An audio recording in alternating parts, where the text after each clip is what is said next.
제16회 평화와 번영을 위한 제주 포럼에 참석하신 모든 분들을 환영합니다. 지금부터 한반도 평화 번영을 위한 북한 발전 모델 세션을 시작하도록 하겠습니다. 저는 진행을 맡은 송지혜입니다. 먼저 세션의 좌장을 소개해드리겠습니다. 좌장 전병곤 통일연구원 신임 연구위원은 한국외국어대학교에서 정치학 박사학위를 받고 중국 정치, 동북아 국제관계, 북중관계 등을 주요 분야로 연구하고 있습니다. 그럼 본 세션의 좌장이신 전병곤 통일연구원 선임 연구위원님을 모시도록 하겠습니다. 마이크를 넘기겠습니다. 네, 반갑습니다. 통일연구원 세션 사회를 맡은 전병곤입니다.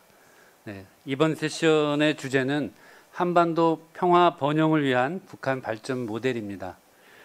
한반도의 평화와 번영하고 연계되는 북한의 지속 가능한 그런 발전 모델을 탐색해 보는 시간입니다. 구체적으로 말씀을 드리자면은 북한 발전의 내부의 조건과 외부의 환경적인 조건들을 분석을 해서 북한의 적합한 그런 모델을 탐색해보고 서로 토론해보는 그런 시간을 갖도록 하겠습니다. 이를 위해서 두 분의 발표자를 모셨고 두 분 발제자의 발표를 토론해 주실 네 분의 토론자분을 모셨습니다. 시작에 앞서서 간략하게 두 분 발표자와 네 분의 토론자들을 소개를 해드리겠습니다. 먼저 동아시아 비전통 안보 협력과 북한 발전 모델을 주제로 해서 발표를 해주실 이주헌 미드웨스턴 주립대학교 조 교수님 나오셨습니다. 네. 이주헌 교수님께서는 노스이스턴 대학교에서 박사학위를 받으셨고 동아시아 지역을 중심으로 해서 환경정치, 사회자본 등을 연구하고 계십니다. 두 번째 주제로 북한의 국가 시장 공존과 지속 가능한 발전 모델을 발표해 주실 강채연 책임연구원님을 모셨습니다. 네, 강채연 박사님께서는 성균관대학교에서 학위를 하시고 북한의 정치, 경제, 남북관계, 통일정책 등에 관해서 연구를 쭉 해오시고 계십니다. 무엇보다도 북한에서 오셔서 북한 내부의 사정, 입장, 관점 등에 정통하십니다. 오늘 그런 점에서 또 기대가 된다고 볼 수 있겠습니다. 그럼 두 분 발표 내용에 대해서 토론을 해주실 네 분을 순서대로 간략하게 소개를 해드리겠습니다. 첫 번째 토론을 맡으신 김유철 덕성여대 교수님 나오셨고요. 김 교수님께서는 글로벌 거버넌스, 미중관계, 북미관계 등을 전공 분야로 삼고 계십니다. 신진학자시고요. 기대가 되는 그런 학자님이십니다. 두 번째로 김수함 저희 통일연구원의 선임 연구위원님을 모셨습니다. 서울대에서 학위하셨고 정치 전반에 관해서 특히 북한 인권과 인도주의 사안, 통일정책 등에 대해서 연구를 많이 하신 관록이 있으신 분이십니다. 세 번째로 저희 통일연구원의 연구기획부장으로 수고하고 계신 이재영 박사님을 모셨습니다. 이재영 박사님은 중국 지역을 전공으로 해서 북중관계, 한중관계 등을 전공하고 계시는 신입 주목되는 그런 박사님이십니다. 마지막으로 산동대학교의 취밍쉬 산동대학교 한반도연구원 부주인님이십니다. 네, 들리십니까? 예, 지금 화상으로 중국에서 참석하고 계십니다. 최 교수님, 추이 교수님은 길림대학교 중국의 동북아연구원에서 박사학위를 취득하신 후에 한반도 문제를 쭉 연구하고 계시는 중국의 한반도 저명한 한반도 전문가이십니다. 네, 이렇게 오늘 참석자분들을 다 소개해 드렸고요. 전체적인 진행은 시간이 뭐 많지 않은 관계로 전반적인 진행에 대해서 먼저 말씀을 드리자면은 두 분 발제자분께서 약 15분 내로 발표를 해 주시고요. 발표를 해 주신 다음에 토론자분들의 토론을 듣고 토론자분들은 한 7분 정도, 7분, 8분 이 정도 내에서 해주시고 그 다음에 프론트에서 혹시 질의응답 있으시면은 그걸 다 모아서 답변하는 그런 시간을 갖도록 하겠습니다. 저는 전체적으로 좀 원활한 그런 진행을 할 수 있도록 하는데 역할을 집중하도록 하겠습니다. 네, 그러면은 첫 번째 발표를 부탁을 드리겠습니다. 이종훈 교수님께 마이크를 넘기겠습니다. 네, 안녕하십니까. 저는 동아시아 비전통 안보협력과 북한 발전 모델에 대해서 발제를 드릴 미드웨스턴 주립대학의 이주원 교수라고 합니다. 저는 이제 오늘 다른 발표가 또 북한 내부에 관한 발표가 있기 때문에 저는 주로 북한이 가지고 있는 외부적인 또는 이론적인 또 유럽 지역과 연계해서 어떻게 보는 것이 우리가 또 북한 발전에 도움이 될 것인가라는 것 측면에서 말씀을 드리도록 하겠습니다. 저는 그 동아시아 시민들의 행위가 재해재난에 어떤 영향을 받는가를 주로 연구를 해왔고요. 오늘 드린 말씀은 재해재난을 넘어서서 기후변화 또는 좀 더 넓은 포괄적인 비전통 안보 협력에 대한 말씀을 드리려고 합니다. 그 비전통적 안보 위협에 대해서 간단하게 이제 말씀을 드리면 우리가 전쟁과 같이 군사적인 충돌 또는 어떤 국가의 존재에 직접적인 위협을 가한다고 생각되는 그런 것들을 우리가 전통적인 안보의 개념이라고 말씀드릴 수 있다면 비전통적 안보 위협이라고 하면 전통적인 안보 위협처럼 우리 국가의 존재에 직접적인 위협을 가하지는 않지만 그 국민의 안전과 건강을 지키는 데 상당한 자원이 소모되는 그러한 것들을 우리가 비전통적 안보 위협이라고 할 수 있겠습니다. 환경 오염이라든지 대한민국의 입장에서 봤을 때는 황사 문제라거나 또는 방사능 문제, 또 지금 현재 진행되고 있는 코로나 바이러스 이런 문제들이 대표적인 비전통 안보 위협이 될 수 있겠죠. 이런 것들의 특징은 또 하나의 중요한 특징은 한 국가가 혼자 해결할 수 없다는 겁니다. 여러 국가들이 협력을 해가지고 공통적으로 국가들의 협력을 통해서만 해결될 수 있는 문제들이라는 것이죠. 그래서 다음으로 제가 말씀드리고 싶은 것은 이렇게 국가적인 협력이 필요한 문제인데 이 국가적인 협력의 역사를 좀 이렇게 훑어보면 어떤 흐름이 있는 것을 알 수가 있습니다. 크게는 우리가 어떤 문제를 안보적으로 접근할 수가 있고 안보의 문제로 접근할 수가 있고 그냥 비안보적인 안보와 상관없는 문제로 접근할 수가 있겠죠.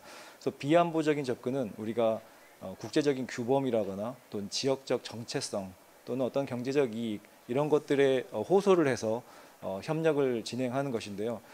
여러 문헌과 또 전문가들의 말을 통해서 판단하는 결과 비안보적인 접근은 주로 굉장히 높은 수준의 협력을 이끌어내기 상당히 어려운 부분이 있다. 그런 측면에서 이거는 전 세계적인 추세라고 할 수 있습니다. 유럽도 마찬가지고요. 어떤 나라든지 간에 과연 국제 거버넌스 중에서 안보의 영역에 속하지 않고 협력이 잘 진행되는 것이 과연 있겠는가 하는 질문도 사실 많은 학자들이 제시를 하고 있습니다. 우리가 많이 듣다시피 모든 중요한 국제적인 이슈에 안보가 요즘 붙지 않습니까? 식량 안보, 에너지 안보, 환경 안보, 문화 안보 많은 것에 안보가 붙는 것처럼 안보하러 어떤 문제를 프레임을 하게 되면 그만큼 주목도가 높아지고 또 국제적인 협력을 좀 더 강하게 이끌어낼 수 있다. 그게 진짜인지 아닌지는 모르겠지만 그런 방향으로 흘러가고 있습니다. 그래서 왜 제가 안보적으로 이거를 접근하려고 하느냐라는 것은 그런 측면이 굉장히 중요하다고 할 수 있겠습니다. 이 안보적인 접근에 있어서도 어떤 흐름이 있는데요. 처음에는 그 환경 이슈 등 이런 새로운 이슈들이 전통 안보에 편입돼 가지고 전통 안보의 일부분으로서 논의되던 시절이 있었습니다. 독일이라거나 영국 그리고 핀란드 같은 경우에 문헌들을 살펴보면 처음부터 굉장히 이 환경 문제를 국가 안보의 중요한 이슈로 삼고 그걸 접근을 했고요. 따라서 우리가 헬싱키 조약이라거나 이런 굉장히 중요한 안보 조약에 있어서도 환경 문제가 굉장히 중요한 챕터로 들어가 있고 이거를 주권의 문제로 다른 나라의 환경에 영향을 미치거나 다른 나라의 환경에 다른 나라의 자원에 손상을 준다거나 이런 것들을 주권 침해의 문제로 처음부터 유럽 지역에서 이렇게 안보 의제화 되었다라는 것들을 저희가 알 수가 있고요. 하지만 이런 접근법의 문제점은 뭐였냐면 국가 안보 이건 주권 침해 문제라고 천명이 이런 조약들에 천명이 돼 있음에도 불구하고 전통적인 의미의 군사적인 안보와 다르게 굉장히 급진적이고 적극적인 협력이 진행되지 않는다는 문제가 있었습니다. 그래서 등장한 것이 1990년대 주로 등장한 것이 이제 인간안보라는 개념인데요. 이거는 유엔이나 유럽 연합을 중심으로 우리가 우리 후손들에게 좋은 환경, 지속 가능한 환경을 물려주자라는 조금 더 이 규범에 호소하는 방식으로 안보화가 진행되었습니다. 이것은 일부 성공했다고 할 수 있겠습니다. 우리가 UN FCCC나 그에 따른 교토우정서, 코펜하겐 의정서 또는 파리 협약 이런 것들을 이끌어가면서 어느 정도는 부분적이지만 성공적인 협력을 이끌었다고 볼 수가 있겠습니다. 그리고 마지막으로 조금 이거는 최근에 등장하는 개념들인데 최근 안보의 흐름인데요. 조금 더 확장적인 개념의 안보의 개념 자체가 변화해서 조금 더 확장적이고 어떤 분은 이제 포괄 안보라고 말씀하시기도 하는데 조금 더 확장된 국가 안보로서 거버넌스 그리고 여러 거버넌스들을 총괄하는 메타 거버넌스 그다음에 리질리언스 또는 여러 가지 새로운 개념들이 등장하면서 전통적인 국가 안보보다는 이제 어떤 그 전반적인 위험 관리의 개념으로 국가 안보의 논의와 협력이 흘러가고 있습니다. 그래서 이러한 이제 흐름들이 주로 유럽에서 진행되어 왔는데요. 여기서 제가 드리고 싶은 말씀은 유럽 지역의 같은 경우에는 방금 말씀드렸듯이 전통적인 국가 안보의 개념으로 환경 문제가 들어갔다가 보편적 인간 안보 또 확장적 국가 안보로 이렇게 점차 진화해가는 패턴을 보였다면 이 동아시아 지역의 협력은 주로 제가 요즘 많은 그 케이스들을 공부를 하고 있습니다만 거의 대부분의 협력 기구들은 유엔에서 시작됐습니다. 보편적 안보 개념으로 유엔 주도로 또 유엔 산하 기관의 어떤 협력국의 주도로 진행됐기 때문에 우리는 이런 것들을 전통적인 국가 안보와 연관시켜 본 경험이 별로 없습니다. 그래서 대부분은 보편적인 인간 안보의 개념에서 협력이 진행되고 있고 이게 이제 확장적인 국가 안보로 조금씩 나가고 있는 이런 상황입니다. 그래서 여기서 일어나는 문제는 뭐냐면 우리 이 동아시아 지역에서 이 지역적 협력, 환경에 대한 협력이 더 발전하지 못하는 이유는 우리가 이 전통적 국가 안보와 같이 이렇게 취급이 되는 이 과정이 없어지지 않는가. 그래서 제가 무슨 전통적인 국가 안보로 군사 안보로 돌아가자 이런 말씀을 드리는 게 아니고요. 우리가 이 환경 문제를 어떻게 소위 하위 정치에서 상위 정치로 끌어올릴 것인가. 왜냐하면 전통적인 국가 안보와 결합이 되지 않는 상황에서는 이 환경 문제는 언제나 이 주변을 돌면서 주요 국가 의제에 밖에서 밀려나고 상위 정치로 나아갈 수 없는 이런 한계를 갖고 있습니다. 특히 동아시아 같은 경우에는요. 그래서 우리가 이 보편적 인간 안보와 확장적 이 포괄적인 안보와 또는 이 전통적인 국가 안보와의 이 선순환을 어떻게 이룰 수 있을까 이런 측면에서 우리가 조금 더 이야기하고 조금 더 방안을 찾아봐야 된다. 저는 이렇게 말씀드리고 싶습니다. 제가 이렇게 말씀드리는 또 하나의 이유는 여러 또 사례들을 분석한 결과 우리가 쉽게 얘기하듯이 유럽 지역의 어떤 소위 기능주의라고 하죠. 한쪽에서 협력이 일어나면 그게 다른 협력으로 이어지고 그게 결국에 군사 안보 어떤 안보적인 측면에서 평화가 구축이 되는 이런 것은 굉장히 현실에서 이런 메커니즘은 간혹 있지만 보고되지 않았습니다. 그래서 지금까지 이런 사례들을 보면 위협 요인, 환경적인 측면에서 비군사적인 안보 측면에서 위협 요인을 제거했을 때 나타날 수도 있고 나타나지 않을 수도 있는 부수적인 효과인 것이지 우리가 위협 요인을 제거하면 반드시 지역 안보와 평화로 이어진다라는 어떤 기능주의적인 측면은 여러 근래 연구를 통해서도 밝혀진 바 있듯이 구체적인 메커니즘이 증명이 되지 않았습니다. 그래서 제가 우리가 동아시아의 협력과 북한의 협력을 얘기할 때도 우리가 이런 환경 협력 같은 것들을 북한과 했을 때 이거는 결국 군사적인 어떤 지역 안보로 이어질 것이다라고 하는 어떤 막연한 기대감에 의존할 수는 없다. 저는 이렇게 말씀드리는 것입니다. 그렇기 때문에 우리가 이 환경 협력들을 전통적인 군사 안보와 조금 더 밀접하게 결합시키는 우리의 노력이 좀 필요하지 않나 이런 말씀을 드리겠습니다. 제가 통일연구원과 같이 이런 여러 가지 이 유럽과 동아시아 지역의 환경 협력 사례를 지금 현재 연구를 하고 있습니다. 그래서 유럽 같은 경우는 저희가 말씀드렸듯이 굉장히 초기부터 전통적인 군사안보의 영역에서 환경이 들어가 있었고 그게 점점점 진화해 왔다 이런 말씀을 드리고요. 동아시아 협의체를 보면 동아시아에도 많은 협의체가 있습니다. 사실 많은 협의체가 지금 진행되고 있고 상당 부분 어떤 효과를 발휘하고 있는 협의체들도 있지만 전반적으로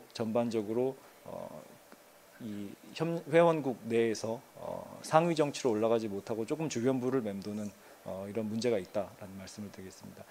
그래도 그 중에서 한중일 환경장관회의 TEMM이라거나 동북아 환경협력계획 또는 저 밑에 보시면 월경성 연무오염 아세안 협정, 메콩 협약 이런 것들이 굉장히 안보화도 어느 정도 이루어내면서 조금 포괄적인 협력체로서 발전 가능성이 있는 이런 협력체들이 지금 존재하고 있습니다. 제가 지금 말씀드리진 않겠지만 나중에 기회가 되면 더 말씀을 드리도록 하겠습니다. 동북아 협력체들의 특징은 제가 아까도 말씀드렸듯이 한중일 환경장관회의를 제외하면 대부분이 UNEP나 또는 그 관련 기관, UN이 주도하고 있습니다. 그래서 이것은 약간 인간 안보의 관점에서 접근을 하고 있는 것이고요.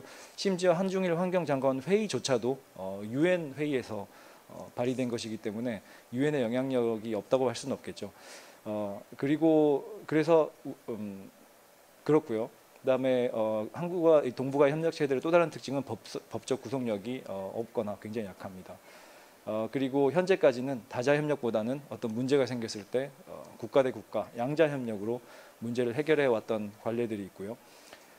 또 하나 재미있는 것은 한국의 경우 동북아 3국의 협력에 굉장히 치중하는 경향이 있습니다. 동북아 3국에서 진행되고 있는 많은 협력체들은 한국이 제안한 것들이 상당하고요. 대부분이고요, 사실. 그리고 진행되고 있지만 일본의 경우는 조금 범위를 넓혀서 동아시아 전체를 아우르려는 경향이 있습니다. 그래서 일본이 주도하고 있는 환경협력체는 동남아시아를 대부분 포함하고 있고 일본은 조금 더 큰 지역의 어떤 리더십을 가지려고 노력을 하고 있습니다. 중국과 러시아는 지역 협력에 비교적 소극적인 편입니다. 중국의 경우에는 UNFCCC나 이런 기후 협약에 있어서는 굉장히 활발하게 하고 있지만 지역 이슈에 그렇게 적극적으로 참여하고 있지 않다고 저는 파악하고 있습니다. 그리고 북한의 경우는 참여는 하지만 정보 공유에 굉장히 소극적이고 따라서 우리가 그런 정보만 가지고 북한을 판단하기는 좀 어렵다 이런 특징들을 가지고 있습니다. 제가 시간이 얼마 남지 않았기 때문에 이제 조금 빨리 말씀드리겠습니다. 그리고 이제 그러면 이제 이거를 우리가 어떻게 이 동북아 협력체를 잘 이끌어가서 또 북한의 참여를 좀 유도해 볼 수 있을 것인가 이런 생각들을 해볼 수가 있는데 굉장히 어려운 상황입니다. 굉장히 어려운 상황이지만 먼저 우리가 할 수 있는 것들은 위협 요인, 이 환경 위협, 환경 등 이런 환경과 기후 등 이런 위협 요인들을 제거한 어떤 실질적인 성공 사례가 있어야 된다. 아주 작은 것이라 할지라도 우리가 너무 처음부터 큰 그림을 그리는 것보다는 작은 것부터 성공 사례를 만들어서 신뢰를 구축하는 것이 굉장히 중요하지 않겠나 이런 생각을 하고 있고요. 그 다음에 전통적 군사적 국가안보 아젠다와 좀 분리 접근하자. 제가 여기서 드리는 말씀은 뭐냐면 마치 우리가 북한과 교류를 하면서 환경에 관한 교류를 하면서 이것이 마치 결국 한반도가 통일된다거나 어떤 결국에 어떤 그런 이 정치적인 안정과 뭉뚱그려서 접근을 했을 경우에 오히려 역효과를 볼 수 있다. 왜냐하면 김정은 국방위원장도 최근에 얘기를 했지만 비본질적인 문제로 본질적인 문제를 흔들려고 하지 말라. 일단 북한의 입장에서도 본질적인 문제와 비본질적인 문제, 어떤 핵심적인 국가 이익과 비본질적인 문제를 구분하고 있습니다. 그런 상황에서 우리가 계속 환경 문제를 가지고 어떤 기대를 가지고 환경 문제나 이런 걸 해결하려고 했을 때 역효과를 낼 수 있는 부분도 분명히 있다. 이런 것들을 말씀드리고 싶고요. 그리고 우리가 국제사회에서 북한의 역할을 확대할 수 있도록 조금 여건을 조성해 주는 것, 그리고 가능하면 우리가 유럽 지역의 성공적인 기후 협약에도 참여할 수 있다. 이런 건 굉장히 중요하다고 생각됩니다. 저는 한국이 지금 유럽 중심의 기후 협약에 참여하고 있지 않은데 적극적으로 조금 참여해서 성공 사례를 좀 가져오고 그런 걸 통해서 북한의 참여도 조금 우리가 유도해 볼 수 있지 않을까. 시간이 다 됐는데 아세안 내 월경성 연무오염 아세안 협정 이것도 굉장히 잘 되고 있는 지역 협의체 중에 하나입니다. 또 기회가 되면 제가 말씀드리고 있고요. 그리고 민간 단체들을 좀 참여시키고 또 공동 연구나 기술 개발에 적극적 공유하는 것들 이런 것들이 중요할 것이라고 생각됩니다. 제가 다른 슬라이드도 있지만 일단 제가 발표를 여기서 마치고요. 또 질문이 있으시면 제가 질문을 받도록 하겠습니다. 감사합니다. 네, 시간을 충분히 못 드려서 죄송하고요. 이따 다시 기회가 있으면은 발언하실 수 있는 그런 기회를 드리도록 하겠습니다. 이주원 교수님께서는 동아시아 지역에서의 협력에 관한 이론적인 접근과 또 실증적인 접근을 통해서 북한이 이런 지역 협력에 참여할 수 있는 가능성 부분을 검토해보고 그런 방안을 제시하려는 그런 시도라고 할 수 있겠습니다. 네, 뭐 이거 관해서는 나중에 토론 시간에 좀 더 토론을 나누도록 하고요. 이어서 두 번째로 강채연 교수님께 마이크를 넘기도록 하겠습니다.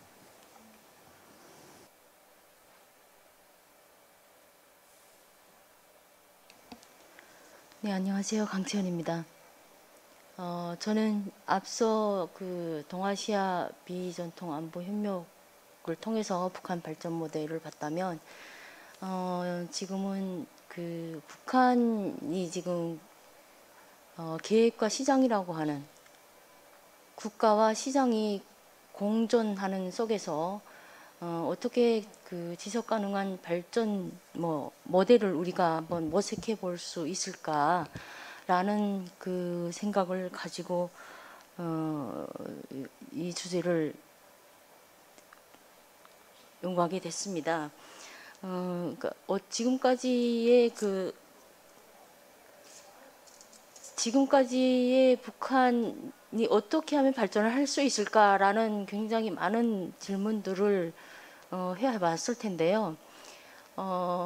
사회주의 국가들이 개혁개방이라고 하는 것이 북한도 역시 개혁개방으로 갈 수 있을까?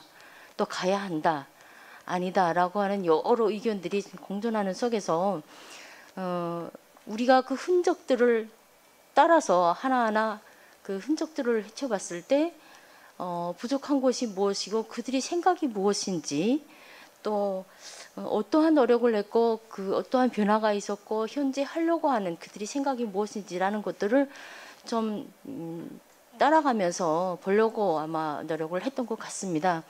그래서 주제의 그 보고 싶은 그 목차는 일단 아래로부터의 시장화와 국영 부분 개혁 그리고 시장 형성 단계, 확장 단계에서 그 어떠한 지금 현재 변화들이 있었는지 그 국가와 시장이 공존하는 속에서 어떠한 그 조치들과 그런 국가 시스템상의 변화가 있었는지 이런 부분들을 보다 보면 분명하게 김정일 정권과 김정은 정권에 들어서 개혁의 경제 발전 전략이라고 하는 것이 상당히 많은 부분 부족한 퍼즐들을 맞춰가고 있는 조각들을 맞춰가고 있는 그런 모습들을 볼 수 있겠다라는 것을 사전에 미리 말씀을 드릴 수가 있겠습니다. 제가 한번 그 아래로부터의 시장화 단계, 그 시장 형성 단계와 확장 단계 세 가지 단계로 나눠서 우리가 좀 볼 필요가 있는데요. 2000년대를 중심으로 해서 그 일단은 아래로부터의 시장화 그리고 시장 형성 단계는 2000년대부터 2010년까지 제가 구분을 했던 이유는 북한이 이제 그 1990년대 이후부터 이제 경제난이 오기 시작을 하고 동구권 사회주의 국가들이 체제 전환을 하기 시작을 하고 그리고 암시장이 생기기 시작을 하면서 결국 공기업들이 이제 붕괴가 되기 시작을 했죠. 그래서 가장 먼저 북한에 등장했던 것이 소비재 시장이고 그 소비재 시장의 뒤를 이어서 국가가 정치 행정 간의 어떠한 변화를 모색하려고 한 기업 정책을 좀 조정을 해보려고 하는 이런 시도가 98년 이제 이 시기부터 있게 돼요. 그래서 그 시기부터 소비재 시장이 좀 더 발전하면서 노동 시장이 나왔고 북한이 2002년 7.1 조치를 시행하려고 했던 그 시기부터 이제 그 금융 시장도 나오게 되고 서비스 시장 뭐 이런 시장들이 나오게 됩니다. 결국 2002년 7.1 조치가 시작되면서부터 북한으로서는 기업의 구조조정도 해보고 그리고 그 내각의 체계도 바꿔보고 하면서 새로운 경제 조치를 지금 시행을 하는 와중에 계획과 시장의 공존이라고 하는 공식 시장을 도입을 하게 되는 것이 2003년이죠.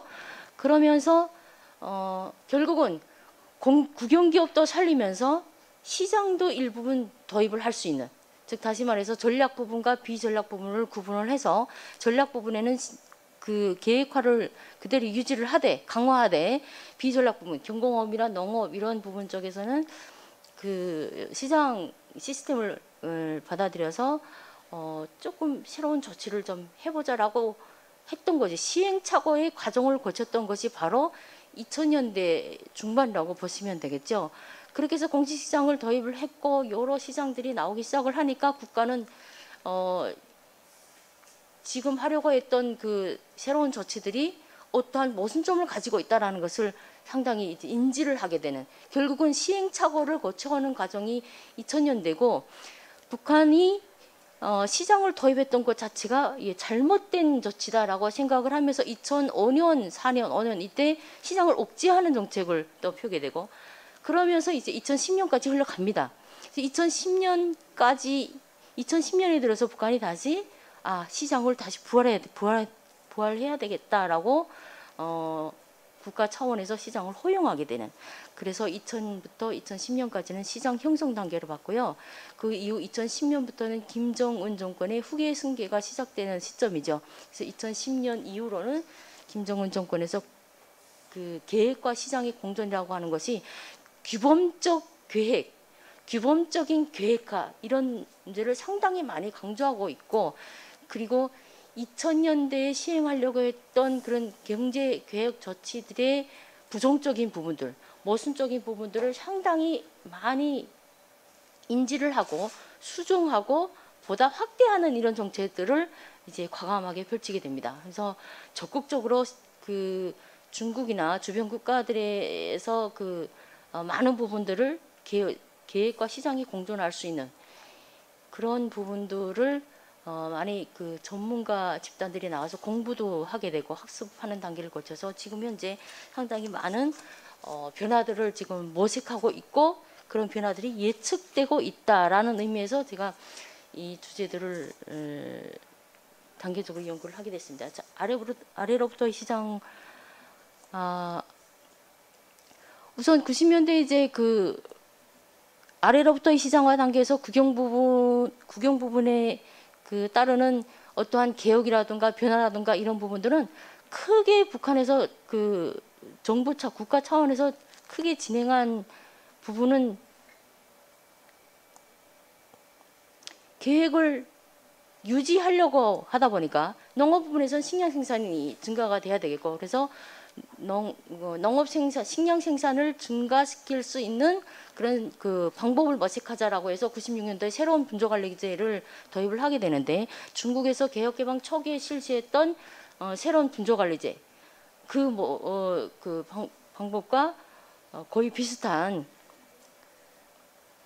그런 분조관리제를 시행을 하게 되는데, 역시 이마저도 실패를 하게 되고, 그래서 유엔이나 식량 국제 농업기구라든가 이런 그 통해서 농업 기술을 전수받고 또 전문가들을 키워내기 위한 이런 시도도 북한이 또 일정하게 하게 되고, 96년, 7년, 8년 이 사이에 하게 되고요. 그리고 국영기업들이 이제 도산되기 시작하고 지방 기업들은 거의 도산되기 시작을 하니까 또 김정일 체제가 들어섰고, 그래서 98년도에 북한이 국방위원회 체제로 전환을 하면서 이제 헌법을 수정을 하게 되는데, 이 시기를 기점으로 해서 기업의 구조조정이라든가, 그리고 이전에 정무원을 내각 중심제 책임제로 전환하면서 경제 부분에서 어떠한 획기적인 변화를 좀 시도해야 되겠다. 왜? 많은 국영기업들을 다 살릴 수가 없으니까 특정 어떤 전략 부분만이라도 살려야 되겠다라는 생각을 가지게 되고요. 그래서 실시하게 되는 것이 헌법도 개정하고 인민경제계획법도 만들고 여러 법률 제정들을 하게 됩니다. 그리고 그 다음에부터 북한의 그 국영기업의 대표적인 연합기업소 체제, 러시아에서 그 모방해서 들여왔던 연합기업소 체제를 해체를 하고 일반 공장기업소로 돌려보내고, 전략 부문만 금속, 석탄, 전기, 기계 이런 부분들만 틀어지고 가야 되겠다라고 했는데, 2000년대 이제 그 김대중 대통령의 그 평양 방문이 있게 되죠. 그러면서 해체했던 연합기업소들을 다시 복귀시키는, 남북 교류 협력에 물꼬가 트기 시작을 하면서 경공업 농업 부분을 중심으로 해서 이제 연합기업소 체제를 다시 부활시키고 다시 복귀시키는 이런 조치들을 하게 돼, 상당히 혼란스러운 구조조정을 하게 되죠. 그러면서 이제 2002년 7월 1일 경제조치를 하게 되는 것이죠. 이제 경제조치를 통해서 기업의 자율성을 주고, 그리고 이제 앞서 말씀드렸던 새로운 분조관리제를 인원을 좀 더 축소시켜서 그 새로운 분조관리제를 유지를 하되 인원을 좀 더 축소시켜서 담당 책임제를 강화하자라는 의미에서 그 개혁을 하게 되고요. 그리고 그 농업 가격 개혁을 전반적으로 가격 개혁을 했죠. 가격을 임금을 한 40배 이상 올려주고, 그리고 농업 부분에서는 농장원들에게 조세를 받는 조세 정책이 이제 처음으로 지금 등장을 하게 되고, 그래서 2000년대 그 초기의 북한의 개혁의 의도를 보면 전략 부분과 앞서 말씀드렸던 비전략 부분의 그 시장 계획과 시장의 공존을 제도화하면서, 중요한 것은 1975년대 폐기시켰던 조세 제도를 다시 법률적으로 제도적으로 이제 부활시키는 그 제도가 나오게 됩니다. 그러면서 금융 시스템에 대한 이제 그 개혁도 하게 되고요. 상업은행과 중앙은행을 분리시켜서 상업은행을 내오는 것이 어떨까라는 고민도 하게 되면서 이제 상업은행도 그 상업은행법도 만들고 상업은행을 그 하려고 했었죠. 근데 그것마저도 2000년대 이제 실패를 하게 되고요. 이제 김정은 정권에 들어와서 이러한 실패 그들을 쭉 제가 봤을 때는 그 김정일 정권에서 있었던 그런 경제 개혁 조치들의 그런 실패들을 하나하나 모니터링하고, 그것을 다시 어떻게 하면 확대, 그리고 그 경제 발전을 실질적인 그런 전략으로 받아들일 것인가라는 고심을 상당히 많이 하게 됩니다. 그래서 가장 먼저 나타나는 부분이 경제 관료들에 대한 전문성이 상당히 확대되고요. 그 전문성이라고 한다면 경제 관료들로 당 일꾼들을 등용하는 것이죠. 이제는 당 일꾼들도 경제 전문 지식이었으면 당 일꾼이 될 수가 없다. 이런 부분들이 2012년부터 현재 21년까지 흘러오면서 굉장히 빠르게 진척이 되고 있는 부분이고요. 특히나 2020년부터는 정치 일꾼들도 정상적인 과학기술 그 지식을 가져야 된다라는 의미에서 학습, 재강습 이런 부분들을 상당히 많이 하고 있는 부분이 있고요. 그리고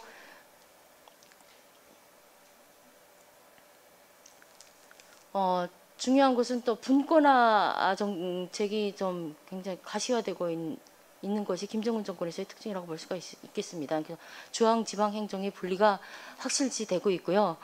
특히나 중앙과 지방의 그 행정, 경제 담당 분권화 시켜서 지방 경제를 발전시키고 지방 경제의 전문성을 강화하고 지방 경제에 분권화하는 데 필요한 기술 인력들을 보충해 주기 위해서 2020년부터 새로운 또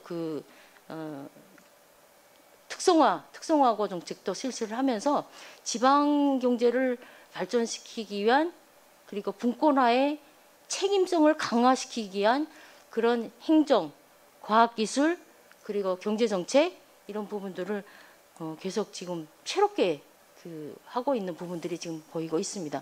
사회주의기업 책임제 같은 경우에도 2014년도에 이것이 나왔지만 그 이후로 2016년부터 국가경제발전 어기는 전략을 수행하는 동안 사회주의 기업 책임관리제가 제대로 된 역할을 못했고 그것으로 인해서 2020년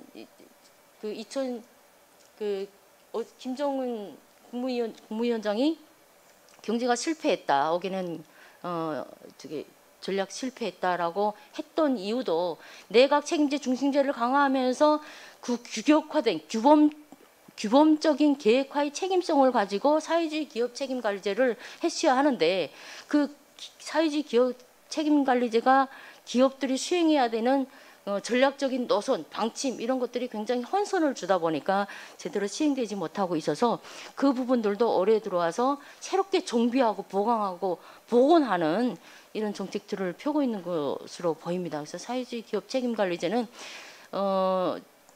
마지막 제가 표를 통해서 말씀을 드리면 시간상 관계로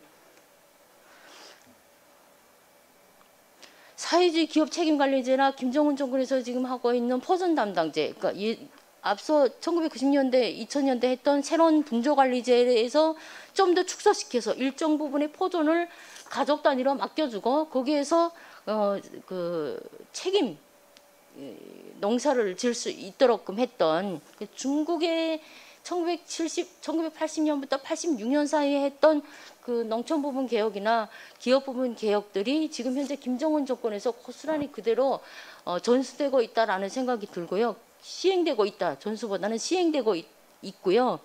그리고 그 부분들에서 2018년부터 북한이 경제 담당 책임제 그리고 농업 부분에서는 농업 담당 책임제 이런 책임제를 지금 시행하고 있어서 그 부분도 이제 시간이 지나면 어떠한 형태로 이제 좀 더 강화되고 보강되고 할 것인지 이런 부분들은 지켜봐야 될 것 같고 사유화 측면에서도 눈에 띄게 나타나는 것이 김정은 정권에서 국가가 실질적인 사유화는 허용하고 있지 않지만 사실상의 사유화라고 하는 그러니까 그들만의 비공식적인 사유화의 여러 가지 방식들이 제도적으로 지금 구축되고 있는 모습들 그리고 러시아의 그 개혁개방 1980년대 이때 시행했던 페레스트로이카 그 정책 그 속에서 나왔던 비공식적인 그 민영화의 그런 그 조짐들이 지금 현재 국영기업과 또는 지금 현재도 계속 재생산되고 있는 여러 가지 소상공인 자영업자들 그런 기업들 속에서 많이 지금 나타나고 있다. 그래서 그런 측면들 속 그런 부분들 속에서 우리가 좀 더 북한의 그 지속 가능한 발전 전략이라고 하는 부분들을 어떻게 모색을 할 것이냐라는 부분들은 제가 지금 연구하고 있는 부분이라서 현재까지의 그 개혁 정책들에서 좀 더 세분화된 그리고 뭐 사유화라던가 그리고 민영화의 이런 부분들을 조금 더 세분화시켜서 그런 부분들을 김정은 정권이 법적으로 제도화할 수 있는 가능성은 얼마든지 열려 있다라는 말씀을 드리고요. 특히나 중요한 것은 예를 들어서 뭐 유엔 지속 가능한 그 발전 목표, 뭐 SDG 사업이라든가 이런 부분들이 북한이 상당히 많은 관심을 두고 있기 때문에 그런 부분들을 통해서 많이 배우려고 하고 참여하려고 하는 이런 의지가 있기 때문에 그들만의 계획화 속에서 새로운 그 개혁이라는 부분적인 개혁 개방이라는 그런 그 조치들을 취해 나갈 것으로 보입니다. 이상으로 마치도록 하겠습니다. 감사합니다. 네,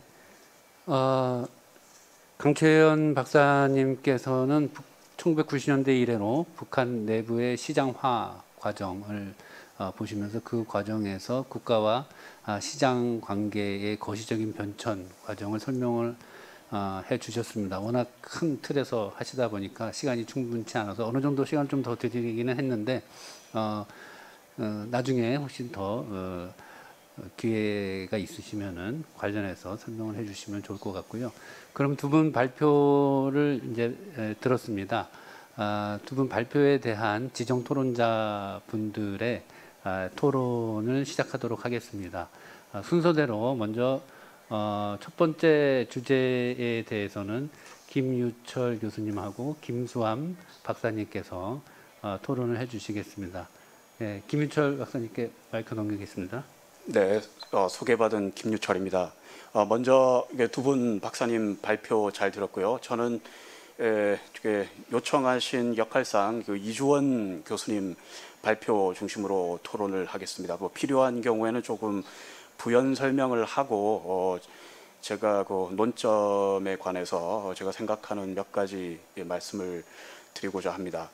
일단 발표의 어떤 전체적인 뭐 목적이랄까요? 어떤 배경이라고 하는 거는 지금 이제 남북 관계도 굉장히 어렵고 동아시아 여러 국가들은 뭐 동아시아 패러독스라고 불리는 굉장히 경쟁적인 어떤 안보 간에 지금 함몰돼 있는데 지금 이런 상황에서 협력 의제가 굉장히 유효한 협력 의제가 뭘까?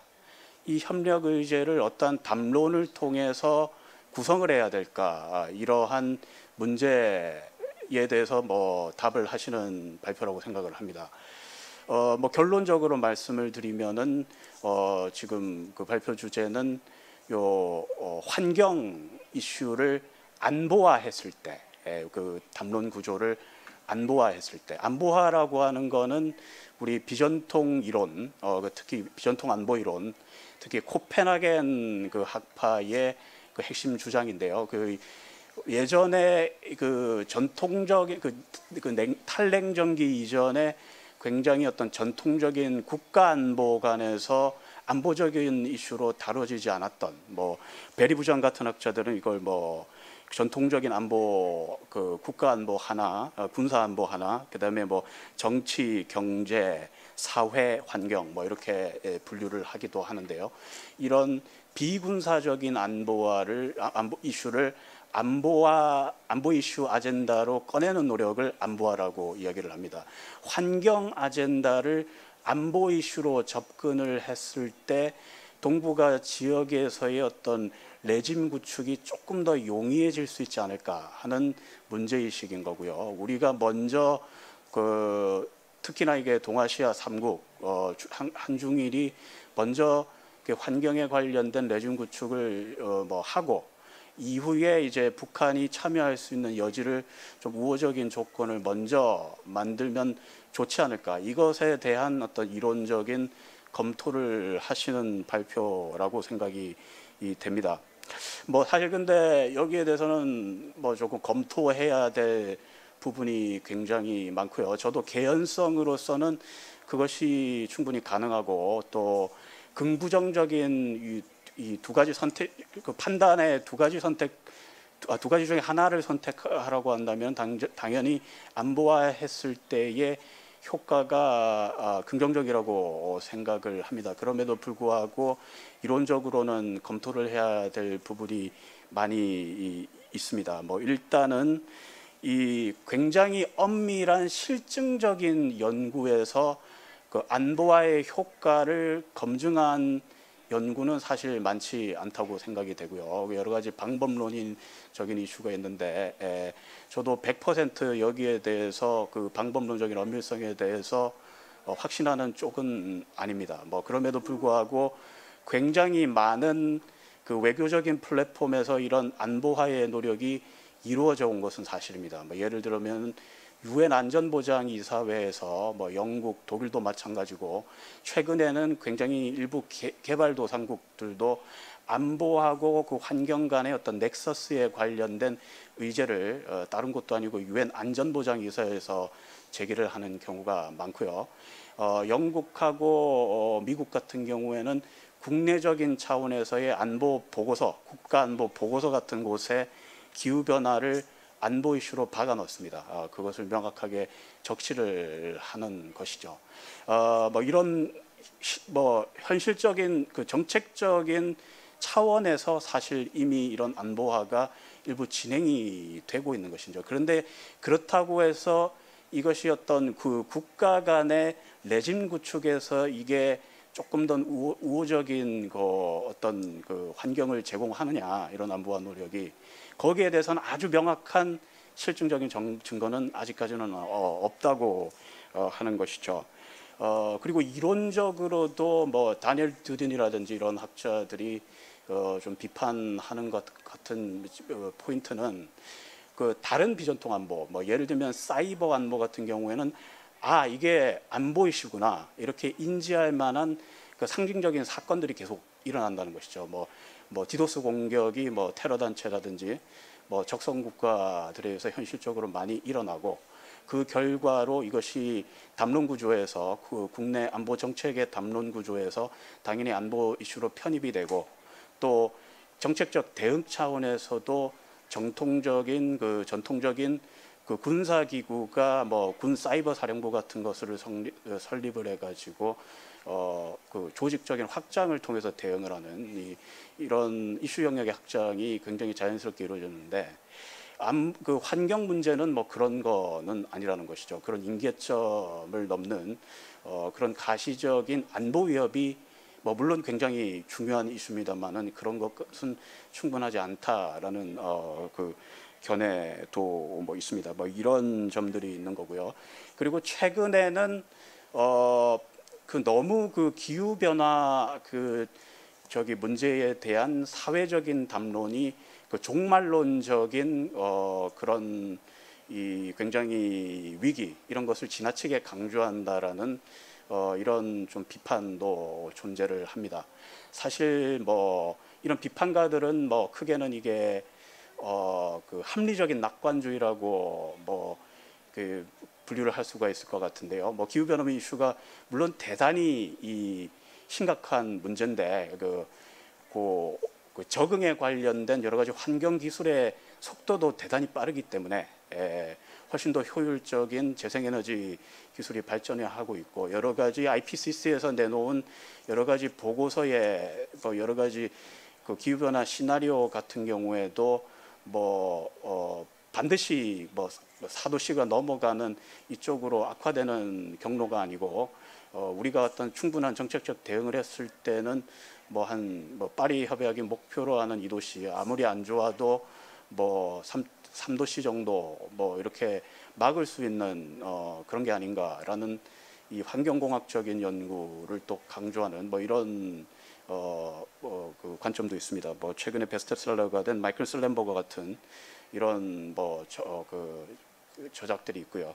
그런다고 했을 때 이것을 안보화하는 문제가 옳겠는가라는 그런 시각이 있을 수가 있죠. 사실 시간이 많이 지나서요. 죄송합니다. 네. 그렇기 때문에 대안적인 사고라고 하면은 간단하게는 사실 환경 경제에서 이야기하는 우리가 environment cornice cover라고 있습니다. 환경 cornice cover라고 불리는데, 이거는 인컴이 높은 국가들이 환경 문제에 대해서 더 잘 대응할 수 있는 역량이 있다고 하는 것이고요. 동아시아 레벨에서는 한국, 일본 그리고 중국도 사실은 이 임계점을 지난 상황이기 때문에 훨씬 더 다른 국가들의 그 정책적인 대응을 좀 도울 수 있는 그런 역량이 되어 있는 상황이고, 파리 협약에서도 이제 공동 대응을 그 CBDRD 원칙에 의해서 이제 우리 해야 되는 입장이기 때문에 그렇다고 한다면 이 국가들을 묶어가지고 그 영내에서도 조금 뒤처진 국가들을 도우는 원칙들이 레짐 구축의 중요한 이 내용이 되지 않겠는가. 그러니까 그런 면에서 한중일 3국이 북한을 포함한 그리고 몽골 같은 국가들을 도울 수 있는 CBDRD 원칙의 어떤 연장선상에서의 그런 그 기여의 원칙이 동북아 협력 그 환경 레짐 구축에서의 중요한 내용이 되지 않겠는가. 뭐 이런 생각을 가져봅니다. 네, 이상입니다.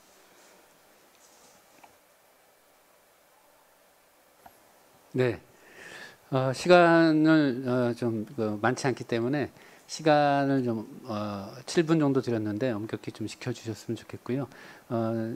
김수환 박사님께 그 토론을 기회를 드릴 텐데 이후에 또 발언할 기회가 없을지도 모르니까 지정한 그 원래 토론하기로 한 그 주제 이외에 혹시 또 다른 주제에도 질문 있으시면은 지금 기회에 마저 하시면은 될 것 같습니다.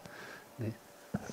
예, 감사합니다. 통일연구원의 김수환입니다. 시간이 너무 많이 가서 아주 포인트 몇 가지만 말씀드리는 걸로 제 토론을 대신할까 합니다.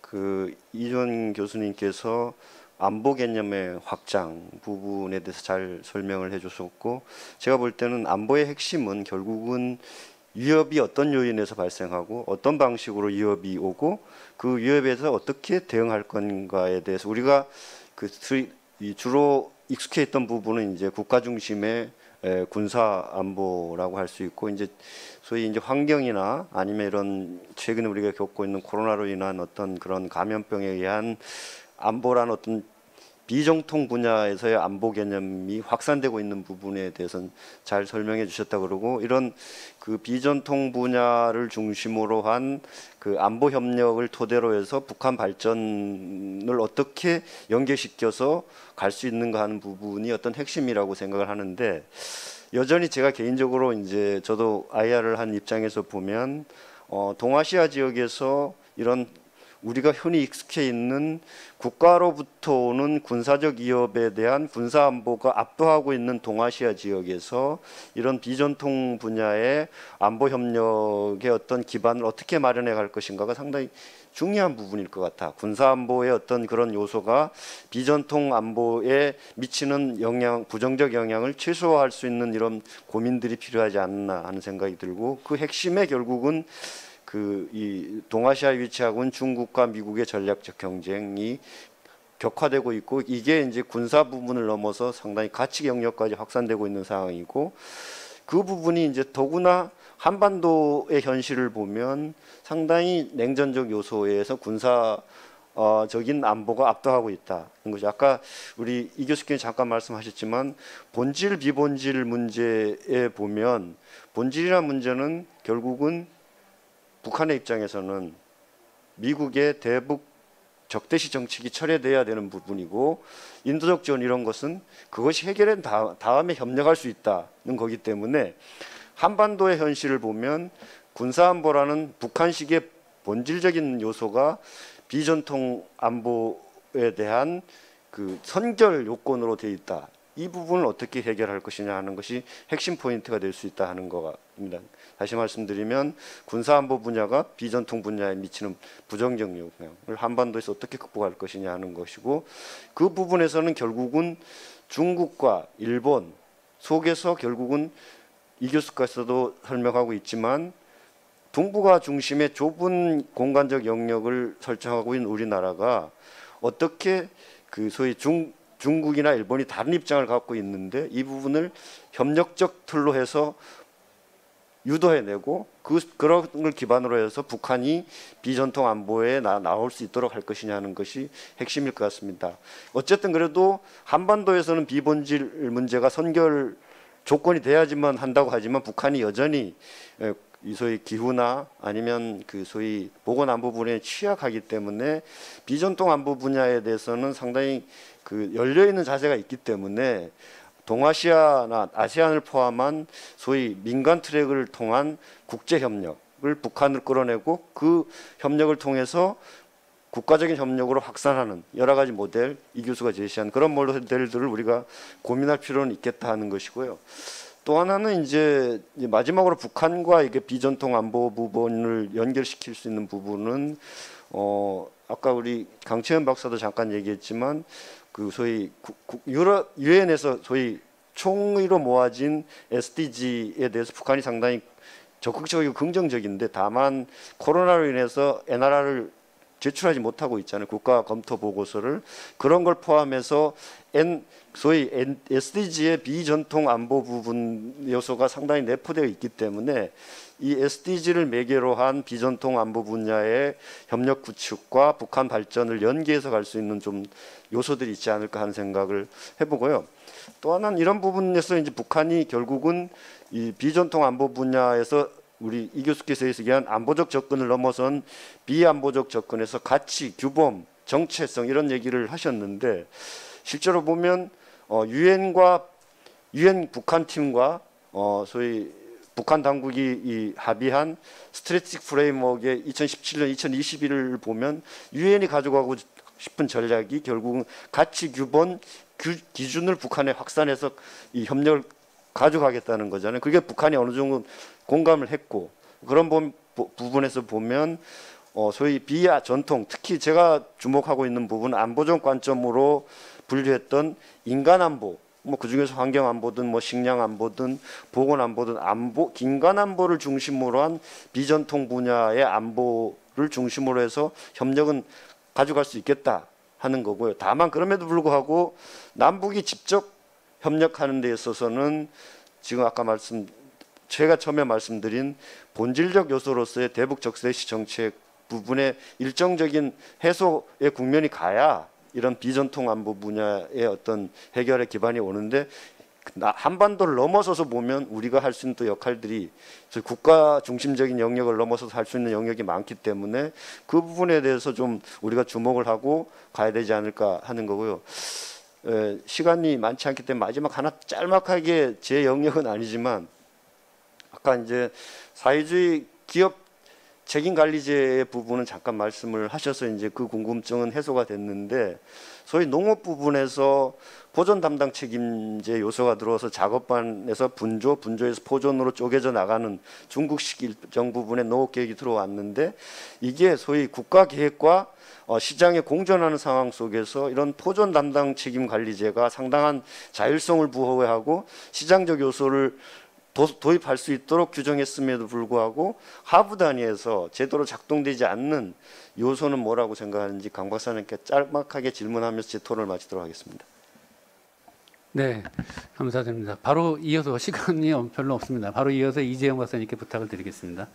예, 앞에서 그 박사님들께서 좋은 말씀들 많이 해주셔가지고 저는 좀 핵심 위주로 해서 전달을 드리도록 하겠습니다. 저는 강채연 박사님의 그 발표에 대해서 토론을 맡았습니다. 강채연 박사님께서는 이제 북한의 발전 모델을 내부적으로 어떤 이제 제도적인 그 개혁이 있었는지에 대해서 설명을 아주 잘 해주셨습니다.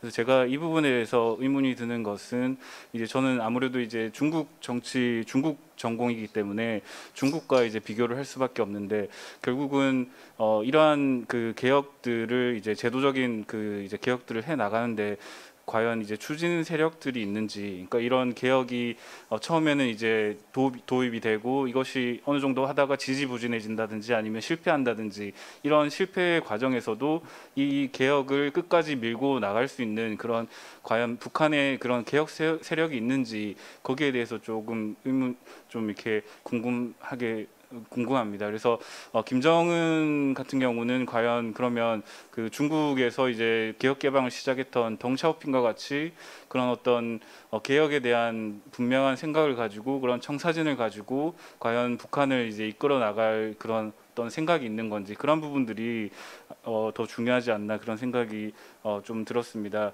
그리고 이제 결국은 두 번째는 이제 개혁의 어떤 속도와 방향의 문제입니다.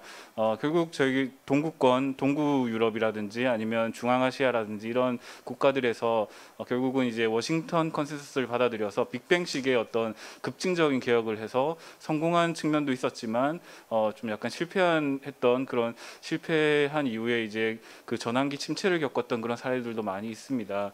그런데 이제 중국 한국과 베트남의 경우에는 아주 점진적인 그런 그 개혁을 통해서 어느 정도는 이제 성공적인 모델을 이제 만들어 나갔다고 할 수 있는데, 과연 그렇다면 북한은 이 그런 급진적이거나 아니면 이런 점진적인 개혁 속에서 어느 정도의 속도를 가지고 이 개혁을 추진을 해 나가려고 하는 건지, 그런 부분에 대해서 조금 더 이제 설명이 좀 필요할 것 같습니다. 그리고 이제 그 저희가 북한 발전 모델이라는 것을 생각을 할 때 그러면 이제 북한이 지금 당장 이렇게 뭐 제재 국면과 그리고 코로나 상황 속에서 이제 또 개방이 전혀 이루어지지 않는 그런 상황 속에서 과연 내부적으로 이런 개혁을 한다고 해서 과연 북한이 이제 발전할 수 있는지에 대한, 그리고 저발전의 상태에서 탈출을 할 수 있을지에 대한 문제는 심각하게 좀 고민을 해봐야 되는데, 그런 측면에서 봤을 때 북한의 지금 북한이 해야 될 어떤 그런 개혁의 내용이라든지 아니면 그런 어떤 개혁의 어떤 그 구체적인 그 어떤 제도적인 측면들을 우리가 강조하기보다는 이 개혁을 어떤 절차를 가지고 어떤 방식으로 좀 해야 되는지에 대한 그런 강조가 좀 더 필요하지 않나, 그런 생각이 듭니다. 그래서 대표적인 그 사례로서 중국 같은 경우는 개혁 개방을 시작할 때 그 덩샤오핑의 경우에 이제 그 심천 모델이라는 그 아주 성공적인 모델을 개발을 했습니다. 그래서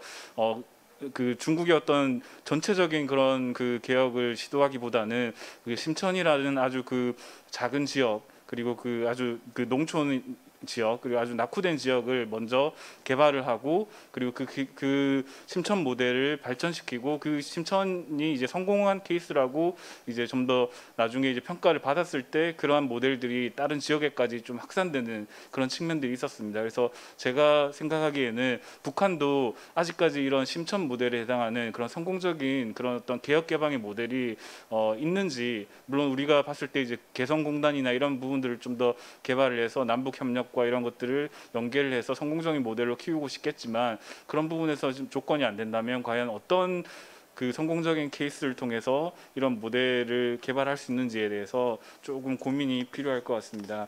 그리고 마지막으로 이제 그 강채연 박사님께서 그 설명을 잘 해주셨듯이, 결국은 그 국가와 시장의 관계 속에서 국가가 이제 주도적으로 이러한 개혁들을 추진해 나가는 과정에서 그런 다양한 시장 세력들이 그 개혁에 어떤 지연되는 그 상황 속에서 상당한 그 부패 세력들이 존재하게 됩니다. 그리고 그 지대 추구 행위들이 나타나게 되고, 그런 것들이 과연 북한의 경제 발전에 어떤 영향을 미치는지, 그리고 중국의 경우에는 그런 광범위한 부패 현상을 그래도 이제 어느 정도 통제하면서 그런 것들을 경제 발전으로까지, 성장으로까지 이끌도록 하는 그런 어떤 그런 조치들이 있었습니다. 그래서 북한의 경우에도 그런 부패의 문제와 그리고 이런 어떤 경제 발전의 문제를 어떤 관계를 설정할 것인지가 중요할 것으로 판단됩니다. 발표를 마치도록 하겠습니다. 네, 감사드리고요. 북한 발전의 길을 검토하고 분석하고 예측하는 데 있어서 중국의 경험하고 비교해 보는 것은 매우 다양한 그런 의미가 있고 시사하는 바도 많은 것 같습니다. 그런 점에서 마지막 토론자로 산동대학교의 추이밍시 교수님께 토론을 부탁드리겠습니다. 시간 많이 못 드려서 죄송합니다만 짧게 부탁드리겠습니다. 네, 안녕하세요. 네, 소개받은 산동대학 추이밍시 김명욱입니다. 일단 초대해 주셔서 감사의 뜻을 표하겠습니다. 저는 이제 강채인 연구원님의 지정 토론을 맡게 되었습니다. 시작하겠습니다. 발제 일단 잘 들었고요. 주로 이제 탈냉전 이후 북한의 개혁과 시장의 관계를 체계적으로 잘 정리하셨습니다. 코멘트는 시간적, 공간적 제한으로 짧게 하겠습니다. 선택과 집중이 필요한 것 같습니다.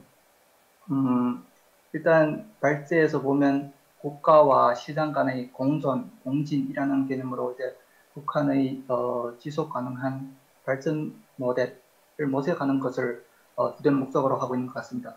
이제 발제를 네 부분으로 나누어 이제 설명하시는데요. 그러니까 이제 첫 파트에서 보면 이제 아래로부터의 시장화, 국영 부분 개혁이라고 되어 있습니다. 이제 PPT 제4쪽에서 보면 이제 피라미드의 극렬이라고 해서 아래로부터의 시장화를 구체적으로 정리하셨습니다. 알다시피 물론 북한의 시장화 과정에서 아래로부터의 시장화가 중요하지요. 하지만 아래로부터의 시장화만으로 특히 지금의 북한의 시장화를 전면적으로 설명하는 것이 어렵지 않겠는가 하는 것입니다. 예컨대 이제 2000년대 들어서서 김정일 시대에는 지열 조치도 있었고요. 그리고 김정은 시대에는 우리식 경제 발전 방법이라고 해서 정부의 정책이 있었습니다. 다시 말하면 북한의 시장화의 발전 과정에 있어서 정부의 수요에 따라 정부 정책이 시장화를 추진하는 것이 지금에 와서는 매우 중요한 역할을 하는 것이 아닌가 하는 것입니다. 즉 아래로부터의 시장화뿐만 아니라 위로부터의 시장화도 더불어 병행되고 있는 것이 지금의 북한의 사회상을 이런 시장화상을 그리는 것이 아닌가 하는 것입니다. 물론 가능하다면 이제 앞에서도 이제 언급한 것처럼 지금의 북한의 시장화가 아래로부터의 뭐 시장화 색채가 강한지 아니면 이런 위로부터의 시장화 색채가 강한지에 대한 이제 박사님의 이런 박사님께 다시 여쭤보고 싶습니다. 이런 논쟁을 어떻게 보고 계시는지 이것이 첫 번째고요. 그리고 시간적 문제로 코멘트는 이렇게 하고 제가 몇 가지 질문을 제가 궁금증을 가지고 있는 점을 질문으로 드리도록 하겠습니다. 첫 번째는 이제 올해 1월 달이죠. 이제 8차 당대회의 후 이런 논쟁이 있는 것 같습니다. 북한에서 시장화에 대한 태도가 엇갈리는 것 같습니다. 특히 이제 경제가 삼중고 힘드니 시장화를 다시 확대해야 한다는 의견이 있는가 하면 아니다. 이제 힘드니 계획을 다시 강조하고 시장을 억제하는 것이 바람직하다는 이런 목소리가 있는 것 같습니다. 이에 대한 박사님의 생각을 듣고 싶고요. 두 번째는 이제 논술을 하셨다시피 이제 개혁과 시장의 관계인 것 같습니다. 지금의 이런 개혁과 시장의 관계에서 북한의 시장화는 이런 개혁 밖에 있다고 생각하시는지 아니면 지금에 와서는 이런 시장은 개혁 내의 시장화라고 하는 논쟁이 있는 것 같은데 이에 대한 생각을 듣고 싶고요. 마지막으로는 더 포괄적인 문제가 될 것 같습니다. 지금 만약 대북 제재가 없었더라면 이제 박사님이 이제 말씀하신 것처럼 이제 국가 시장의 공존, 공진이라는 이런 방식으로 북한의 개혁 개방이 가능한지, 그러면 그 와중에 뭐 한국이나 중국과 같은 이런 국가에서 어떤 포지션을 취할 필요가 있는지 하는 질문을 드리면서 저희 토론을 마치도록 하겠습니다. 감사합니다. 네, 이상으로 두 분의 발표와 네 분의 토론을 다 들었습니다. 지금 토론자분들의 여러 가지 의견과 또 질문들이 있으신데요. 두 분 발제자께서는 답변을 좀 준비를 해주시고요. 혹시 플로어에서 질문사항이나 혹은 코멘트 짧게 핵심적으로 하실 분 있으시면은 지금 받겠습니다. 예.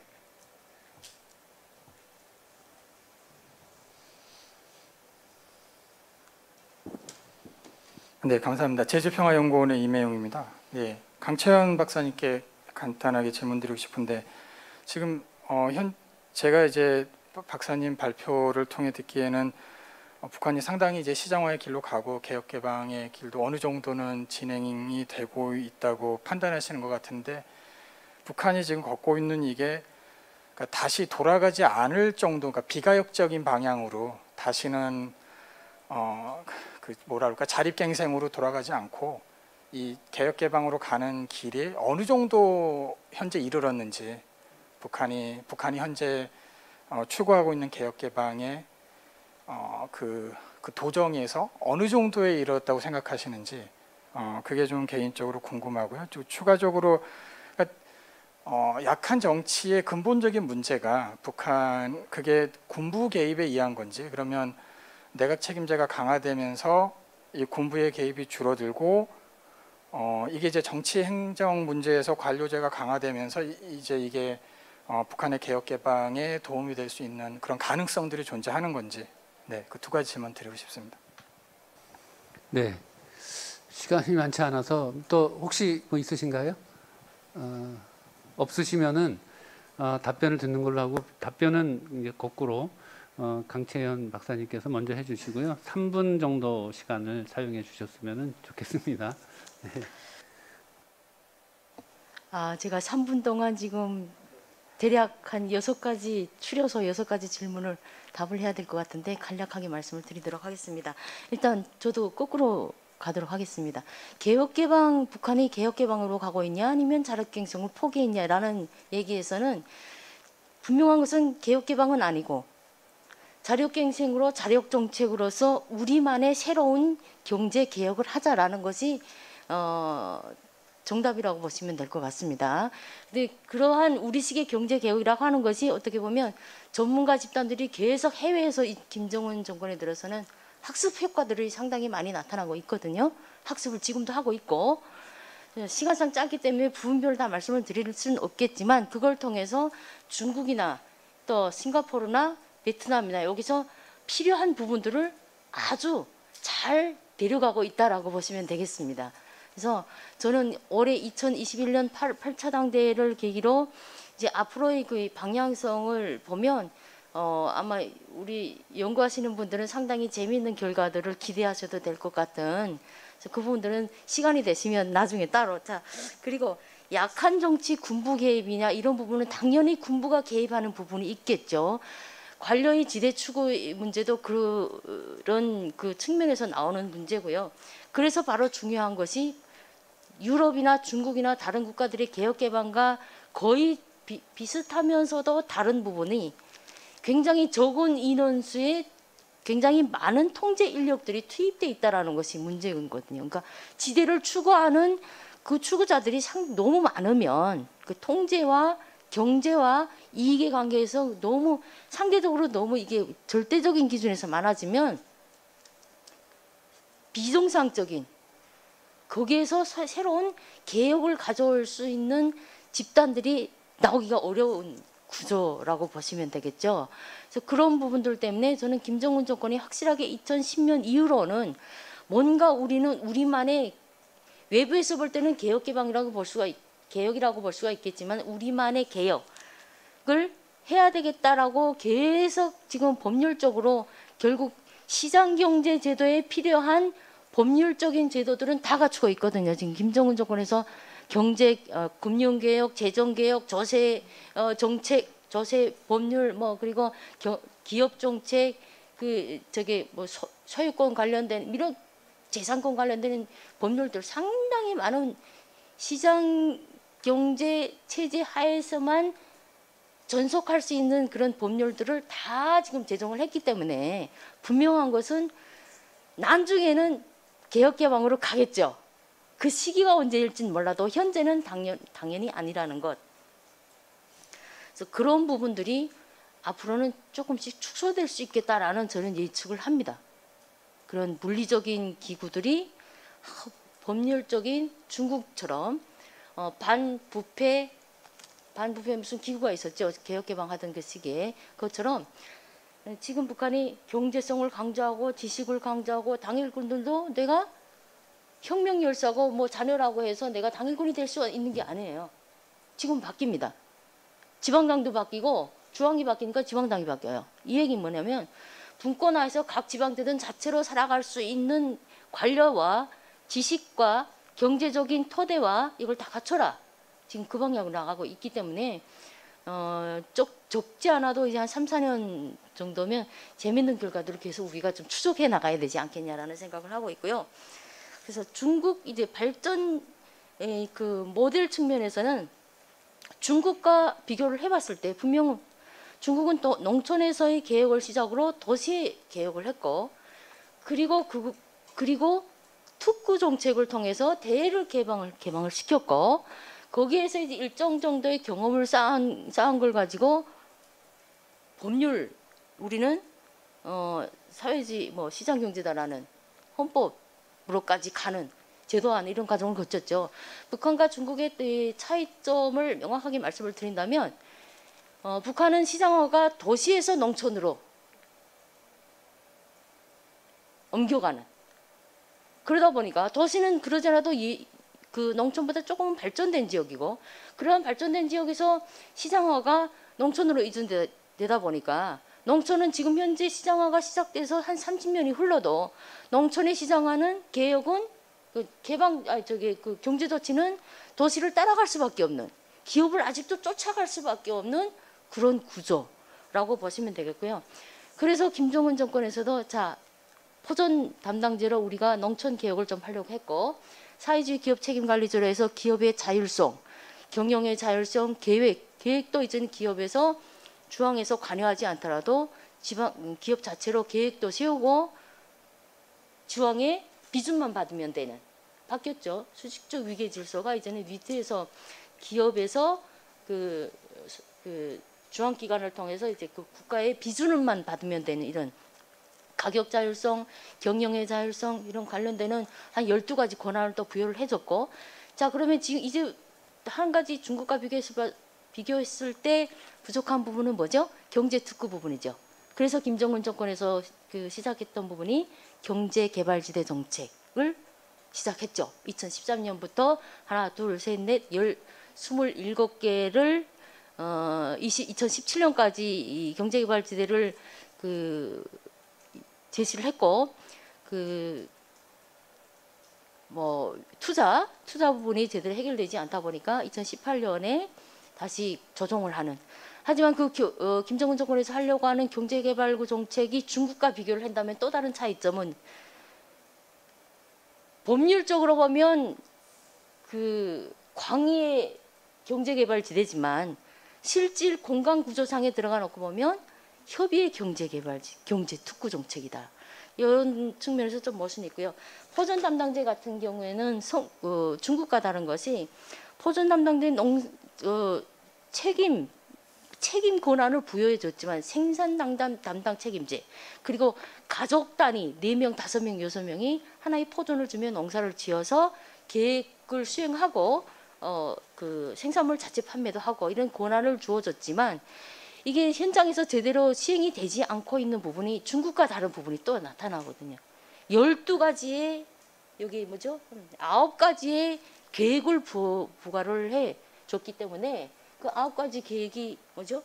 생산 및 수입 계획이 있고 그리고 국가 의무 수매 계획이 있고 생산비 지출 계획 뭐 그리고 토지 사용료 공동 기금 조성 계획 뭐 그리고 노력이 이런 부분들을 하다 보니까 현장에서는 그것이 효율성을 나타내지 못하고 있는 그런 부분들이 있기 때문에 앞으로 이런 부분들은 또 하나하나 계속 지금 김정은 정권이 그 체크를 하면서 이렇게 조율해가는 그런 과정으로 저는 생각을 하고 있고요. 그런 부분들이 조금 개선돼 나가면 조금은 지금 현재 진행되고 있는 이런 부분들보다 조금 규범적인 계획화의 규범, 도덕성을 가지고 계획화를 지켜라. 그 속에서 자율성을 해라. 이런 부분들이 좀 강화될 것이라고 보여집니다. 네, 죄송하지만 이제 마무리해 주시고 들어가겠습니다. 이주원 교수님 답변 마저 해주실 거 짧게만 해주시기 바랍니다. 제가 시간을 주셔서 네 그러면 제가 시간이 없으니까 간단하게 하나만 그냥 유엔 안보리 김유철 박사님께서 유엔 안보리에서 최근 그 기후 변화에 대한 논의를 했다는 건 정말 그 논쟁이 많은 이야기이고요. 굉장히 중요한 문제인 것 같습니다. 이제 개발도상국 입장에서 봤을 때는 아니 유엔 안보리 같은 비민적인 어떤 회의체가 무슨 기후 변화, 이런 새로운 시대의 안보를 논하느냐라는 질문도 있지만 또 다른 한편 제가 아까 발표했던 측면에서 봤을 때는 유엔 안보리 전통적인 이런 이 군사 안보와 결합이 됐을 때 주목도가 확실히 높아지고요. 다른 거에 비해서 그런 측면에서 봤을 때 종말론 쪽 접근 당연히 저도 반대합니다. 저도 김유철 박사님 말씀하셨던 책도 다 읽고 했는데 하지만 어떤 측면에서는 또 이 종말론적 접근이 굳이 긍정적인 효과를 찾자면 우리가 이 기후 변화가 너무 주변화되어 있는 문제로 전락돼 있기 때문에 이런 것들을 주목도를 높이고 이렇게 또 상위 정치화하는데 또 어떤 일정 부분 기여할 수 있는 게 있지 않는가 이런 생각도 해봤습니다. 네, 감사합니다. 네, 시간이 항상 토론회를 하면은 아쉬움이 항상 있습니다. 충분한 논의를 하지 못하고 아마도 사회자의 역할이 많이 부족해서 그런 게 아닌가 생각이 들고요. 반면에 오늘 좋은 발표와 좋은 토론 덕분에 그래도 시간이 모자랄 정도로 잘 진행이 된 것 같습니다. 시간은 좀 다소 늦었지만 이것으로 통일연구 세션을 마치도록 하겠습니다. 참여해 주신 모든 분들께 감사의 말씀을 드립니다. 네, 감사합니다. 네, 수고하신 좌장 발표자 그리고 토론자분들께 큰 박수 부탁드리겠습니다. 네, 이것으로 본 세션은 모두 마치도록 하겠습니다.